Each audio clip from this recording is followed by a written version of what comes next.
ಗೊತ್ತಿದೆ. 28ನೇ ವಾರ್ಡು ನಮ್ಮ Khaja Moinuddin social democratic party of ಇಂಡಿಯಾದ ನಗರಸಭೆ ಸದಸ್ಯರು ಈ ಕಾರ್ಯಗಳನ್ನು ಸಂಪೂರ್ಣಗೊಳಿಸಲಿದೆ.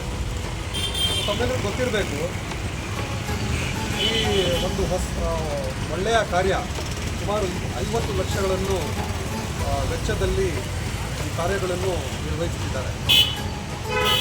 ನಾವು ಜಸ್ಟ್ ಒಂದು ಪರಿಶೀಲನೆ ಮಾಡೋಣ ಅಂತ ನೋಡೋಣ ಕೆಲಸ ಹೇಗೆ ನಡೀತಿದೆ ಅಂತ ನಮ್ಮ ಜಿಲ್ಲಾ ಸಮಿತಿ ವತಿಯಿಂದ ನಾವು ಇವತ್ತು ಇಲ್ಲಿ ಬಂದಿದ್ದೀವಿ.